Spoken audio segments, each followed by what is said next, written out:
All right, so we certainly have seen a big change, not in massive climate, but just from last week to this week. Oh boy. But because Yes. the temperatures are warmer, but we are going to get a bunch of rain, aren't we, this week? We've got rain in almost every single day this week ahead, Yeah. and we got to factor in the wind to that too in each day. So we're trying to time it out as best we can. Just to let you know, each day some rain will fall, and we've got mountain snow too, which is always good news to have snow in the mountains. But I want to show you Everett Painfield. We have such dark, ominous clouds moving through right now. Bonnie Lake, the wind has been keeping the flag just outstretched in all its glory, and the dark clouds have gathered behind it. Now, as we go to Olympia, this is a SchoolNet station to show you a time lapse. We watched the clouds roll in, and then we got hit by the rain, and we got raindrops on the camera.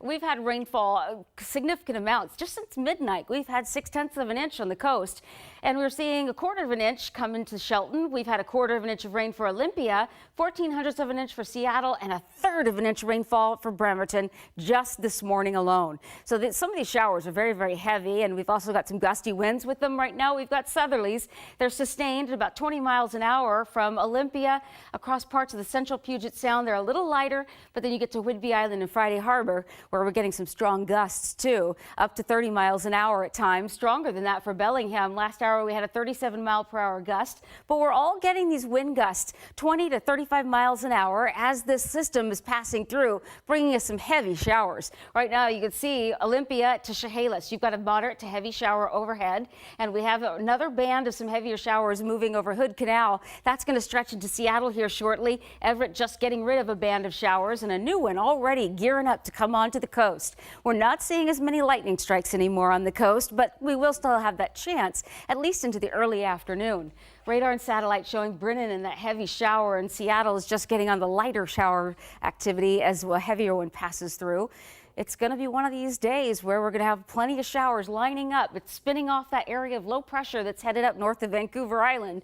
And as soon as that low pressure starts to go farther north, the winds will ease slightly, and we'll expect the showers to taper a bit. But ultimately, we're going to go back to more rain and more heavy mountain snow later tonight.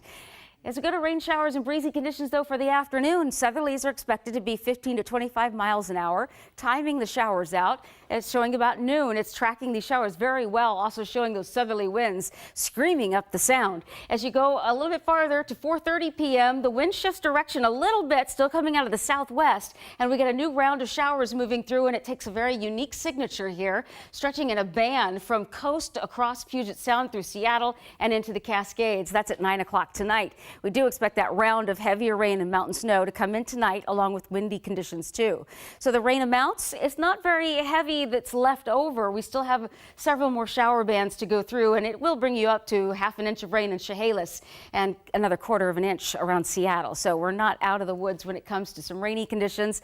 We'll have rain and wind increasing south, 15 to 30 miles an hour tonight, and that rain at times continues with overnight lows in the mid-40s. As we go to the 7-day forecast, tomorrow's another rainy, breezy day. There may be a little midday break before the next round of rain comes in. Thursday, less of a break. More rain and wind, showers and sun breaks finally on Friday, and then a very soggy looking weekend for us. But the temperatures, you'll note, seem to warm up a bit more Thursday and Friday. We're going to be watching for potential river flooding as we get into late Wednesday and Thursday especially, and then we'll start to address the situation and look at it a little closer, especially into the weekend.